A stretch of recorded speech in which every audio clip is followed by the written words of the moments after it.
Big boss ഹൗസിൽ വലിയൊരു പൊട്ടിത്തെറി നടക്കാൻ പറ്റുന്ന ഒരു സംഭവമാണ് കേട്ടോ ഇന്ന് നടന്നത്. അത് ലൈവ് കണ്ടവർക്കും മനസ്സിലാകും എന്താണെന്ന്. ഇന്ന് നോമിനേറ്റ് ചെയ്തപ്പോൾ ഷാനവാസ് നോമിനേറ്റ് ചെയ്തത് ജിസലിനെയാണ്. അതിന് റീസണായിട്ട് ഷാനവാസ് പറഞ്ഞത് ജിസലിൻ്റെ വസ്ത്രധാരണ രീതിയെ പറ്റിയാണ്. നമുക്കറിയാം അവിടെയുള്ള കണ്ടസ്റ്റൻസിൽ അത്യാവശ്യം മോഡേൺ ആയിട്ട് വസ്ത്രം ധരിക്കുന്ന ഒരാളാണ് ജിസൽ എന്ന് പറയുന്നത്. അപ്പോൾ ജിസൽ ഈ വിവരം അറിയുകയും ചെയ്തു, ആരോ തന്നെ വസ്ത്രധാരണത്തിൻ്റെ പേരിൽ നോമിനേറ്റ് ചെയ്തിട്ടുണ്ടെന്ന്.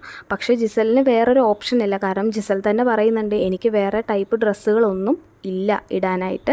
പിന്നെ ജിസലിന് അത് ഭയങ്കര വിഷമാവുകയും ചെയ്യുന്നുണ്ട്. അത് ബാക്കി കണ്ടസ്റ്റൻസുമായിട്ട് ഷെയർ ചെയ്യുന്നുണ്ട്. പക്ഷേ ആരോ തന്നെ ഇതിൻ്റെ പേരിൽ നോമിനേറ്റ് ചെയ്തു എന്ന് അറിയുന്നുണ്ട്. അതെന്തായാലും ഷാനവാസാണ്. ഷാനവാസ് ഈ നടത്തിയ പരാമർശം വളരെ മോശമാണ്. ബാക്കിയുള്ളവർ ഇത് ഷാനവാസാണെന്ന് അറിഞ്ഞാൽ ഉറപ്പായിട്ടും ഷാനവാസിനെതിരെ കണ്ടസ്റ്റൻസ് തിരിയും. അതിനുള്ള സാധ്യത വളരെ കൂടുതലാണ്, പ്രത്യേകിച്ച് സ്ത്രീ കണ്ടസ്റ്റൻസ് എല്ലാവരും.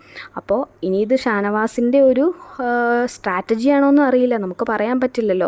കാര്യം കുറച്ച് ലൈവായിട്ട് നിൽക്കണമെങ്കിൽ ഇതൊക്കെ വേണം.